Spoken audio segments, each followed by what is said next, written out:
درود خدمت دوستان عزیزم، بیتار و صبور هستم. عزیزان امروز هم در خدمتون هستم با یه آموزش کاربردی دیگه. یه تکنیک دوخت داریم، تکنیک دوخت یقی که در روی مانکن کنار من میبینید. یه یقه هست که شما میتونید روی خیلی از کارهاتون از این یقه استفاده کنید. میتونید برای شومیزها، تیشرت هاتون و یا مانتوهاتون، مانتوهای پانچ، عبایی، کیمونو استفاده کنید. خیلی پرکاربرد هست و خیلی هم دوخت ساده‌ای داره. فقط یه قلق‌ها و نکات دوختی داره که توی این ویدیو براتون توضیح میدم به طور کامل.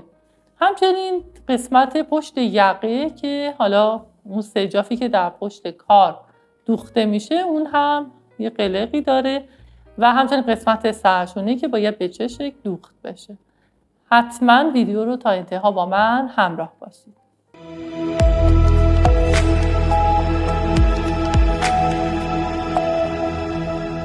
جلو کار رو بهتون نشون میدم. ببینید این قسمت یه تکه هستش که هم کار سجاف رو داره میکنه، هم یه حالت تزئینی به کار من داده. شما میتونید از پارچه هایی استفاده کنید که با کارتون همخوانی داره و یا از پارچه های متضاد یا اینکه حالا رنگ هایی داره که توی زمینه اصلی پارچه‌تون هست. به خاطر اینکه این قسمت جلوش بازه، سر به راحتی از اینجا رد میشه و مشکلی برای پوشیدن لباس نداره.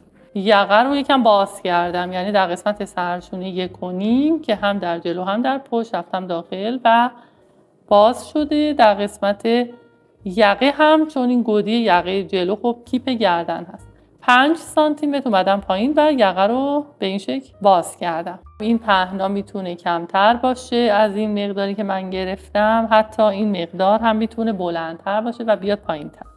در این قسمت ببینید جلوی کار تا این قسمت باز هستش، ولی به خاطر اینکه دقیقاً کنار هم قرار میگیره قسمت پوشیده هست و از اینجا هم که کاملا دیگه بسته هستش. داخل کار هم کاملا تمیز هستش به این شکل. خب میرسیم به پشت کار که من سجاف رو دادم. سجافی که حالا توی این روش دادم یه کمی متفاوت هستش. این قسمت سرشونه هم همونطور که میبینین درز سرشونه رفته در زیر این قسمت. این خیلی مهمه که درز سرشونتون نمایان نباشه. توی این مدلی که الان داریم به این شکل هستش که سجاف ما حالت تزئینی داره، یعنی میاد روی کارمون. ببینید روی الگوتون سجافتون رو رسم میکنین به این شکل که 4 سانت 4 سانت علامت میزنین و کپی میکنین سجاف کار رو. وقتی هم که میخوایم برش بزنیم به این قسمت پایین سجافتون 1 سانت جای دوخت قرار میدیم، به خاطر اینکه باید این قسمت لبه برگرده به داخل و اتو بشه که وقتی میخوایم دوخت رو انجام بدیم این قسمت فقط یه دوخت رو بخوره و کاملا کارمون تمیز باشه. حالا بیایم لایه میچسبونیم این قسمت، به خاطر اینکه حالت هلال داره و شما میخواین پایینش رو تا بدین. یه قلقی در اینجا داریم که اگر اون قلق رو بدونین به راحتی میتونین قسمت رو تا بدین و اذیتتون نمیکنه و خیلی راحت میتونین این کار رو انجام بدین. توی دوخت سجاف پشت اون مورد رو راسته کار به سمت خودتون در رو قرار میگیره. به این شکل سجاف رو قرار میدید. ابتدا رو یه سوزن میزنید. وسط سجاف هم چرت داره، این قسمت هم روی هم قرار میگیره، ثابت میشه و قسمت انتهای کارتون.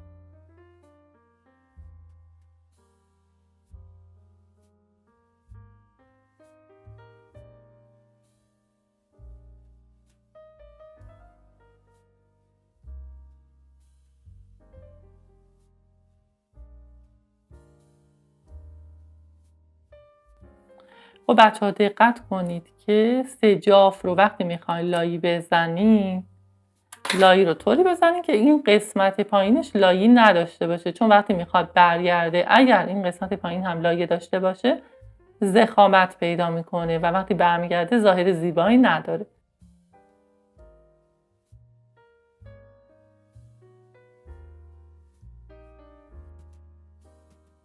درز رو برمیگردونم به سمت خود کار. یه دوخت نیش میزنم در اینجا.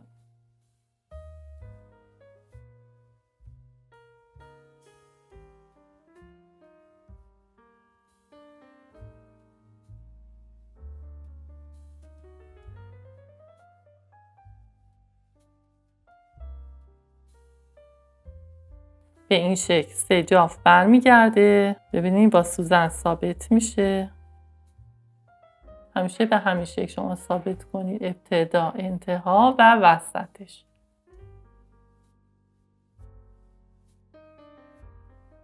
این قسمت یقه چون حالا طرحدار هستش بهتر هستش که قرینه باشه، ولی من به خاطر اینکه خب پارچه کم داشتم، ببینید در این قسمت حالت قرینه نداره. بعد از اون که اتو زدین دوختش رو انجام بدین. خب حالا من چون اتو نزدم با چند تا سوزن ثابت میکنم، بعد اتوش رو انجام میدم. با نخ همرنگ کار اینجا رو دوخت میزنیم.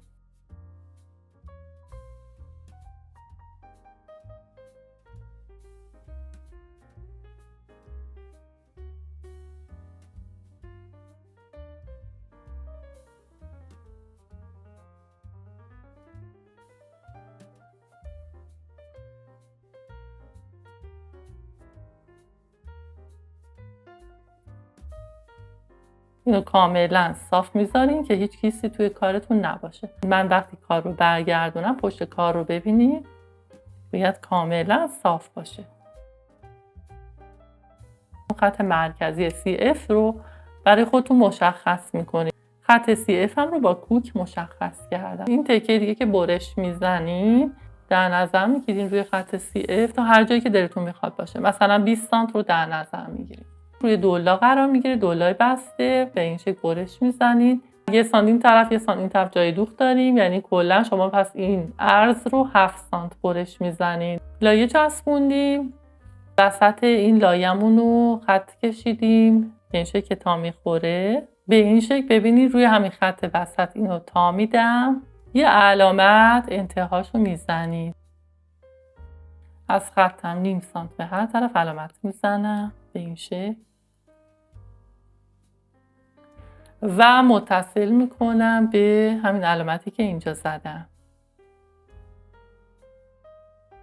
حالا باید این قسمت رو یه دوخت بزنید، یعنی از همینجا شروع میکنید دوخت میزنید تا اینجا میاید و دوباره برمیگردید.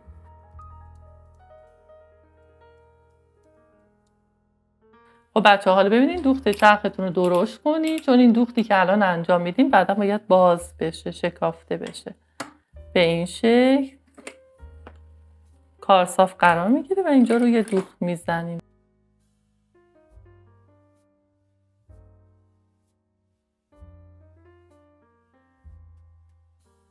تا لبه دوختتون چرت میزنید.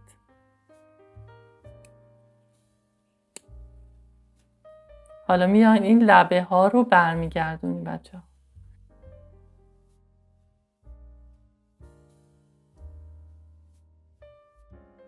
کاملا گوشه ها رو در میاریم. این قسمت ها مهمه، زوایاشو باید کامل تمیز در بیاریم. حالا دوتا رو ببینیم به این شکل میذارید روی هم. این لبه ها رو برگردونید، از همین قسمت تا بزنید. هر 4 طرف، یعنی این طرف، این طرف، این دوتا این طرف هم همینطور، یعنی از کنار لایه برمیگرده تا میخوره. این لبه ها برگشت به داخل و اتو شد دقیقاً از همین قسمتی که لایه داشت. این دوتا این طرف هم به همون شکل اتو شدن. بعد از اون یک کامل برس کردم، اومدم این دوخت وسط رو باز کردم که دوخت درشت داشت، خیلی راحت باز میشه. این دوخت رو باز کردم دیگه خودش میاد تا اینجا که دیگه دوخت این قسمته و اینجا دیگه باز نمیشه چون دوختمون محکم بود، فقط همین قسمتی که دوخت درشت داشتیم باز شد. بعد اومدم از داخل این دو تا قسمت رو قرفتی کردم، یعنی یه دوخت زدم و سبکش کردم، برگردوندم. به این شکل قشنگ تیزیشو در میاریم دقیقاً در روی خط CF که حالا مشخص کردیم برای خودتون قرارش میدین. بعد میبینین که طولش چقدره، یه علامت میزنین. از این علامتتون 1 سانت تا 1.5 سانت بالاتر میان قیچی میکنین از روی خط CF. ببینید به این شکل کار میاد داخل این قرار میگیره و سوزن میزنین. میاد دقیقاً تا این قسمت وسط که خط اتوی ما هستش که اتو زدیم.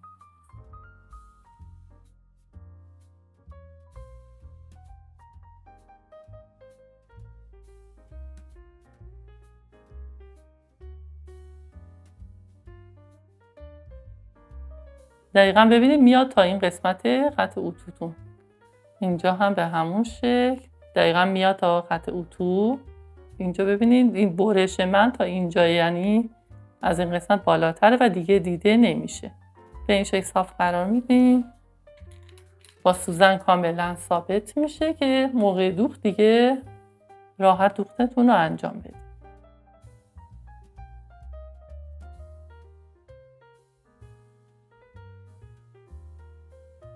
یه دوخت نیش از همین لبه میزنیم.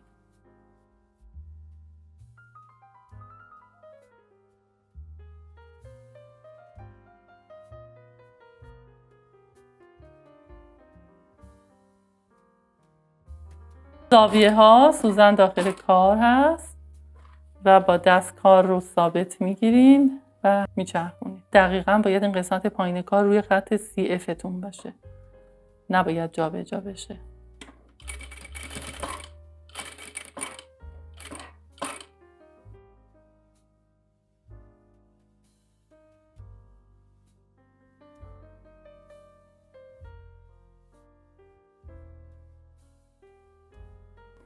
این قسمت روی کار، این هم قسمت پشت کار، هم روی کار تمیزه هم پشت.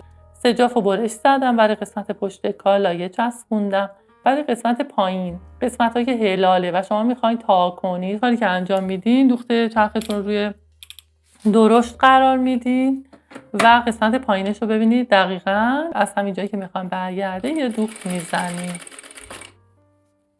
به این شکل تمام قسمت هایی که هلال هست و شما میخواین برگردونید میتونید به همین شکل عمل کنید. خیلی خوبه، روش خوبیه.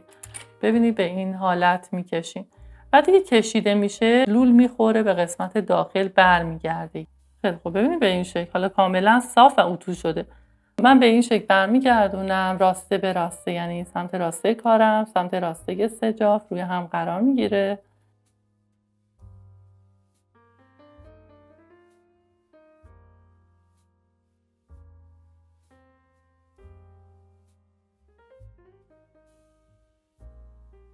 بعد از اون که چرتش رو زدیم درز برمیگرده به سمت خود کار، تنه اصلی کار و یه دوخت میزن. یه دوخت در حد 1 میلیمتر فاصله.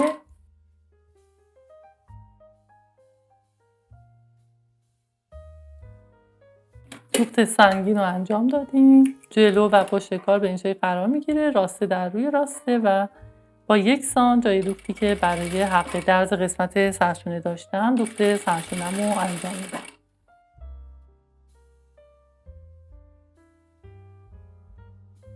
خب دوختش رو انجام دادیم. کار به این شکله. ببینید این قسمت پیش کار، این قسمت پشت کار. سجاف پشت کار برمیگرده به روی قسمت پیش کار، یعنی جلوی کار. حالا اینجا رو هم یه دوخت میزنیم، برگردونیم به این شکل که دقیقاً از روی همین دوخت قبلیتون دوختش رو انجام بدید.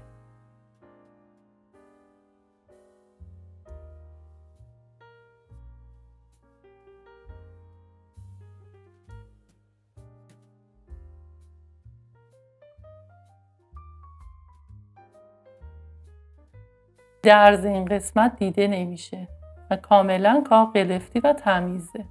اون طرف دیگه هم دوختش رو انجام میدیم.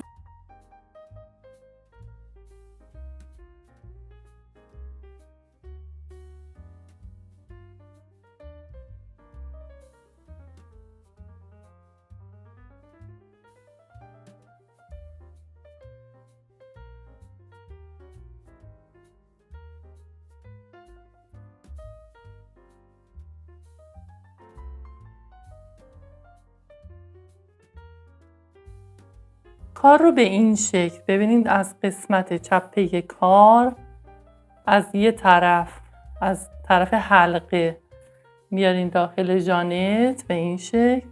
الان در اینجا هم قسمت سرشونه، هر دو سرشونه رو دارم میتونم اتو بزنم، هم قسمت پشت کار به این شکل.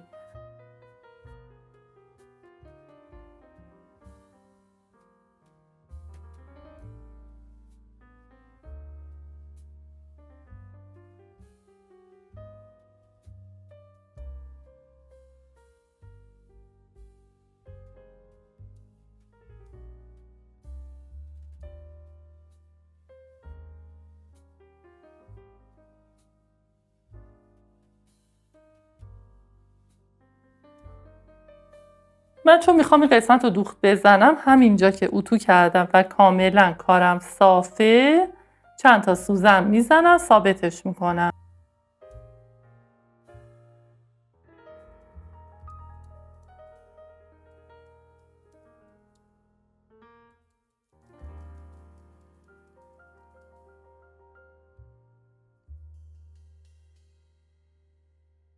کاربرد سوزن‌های بلند. این لبه رو با این دستم روی این قسمت میگیرم، این لبه رو برمیگردونم با این سوزن‌ها داخل. خیلی کارم رو راحت میکنه.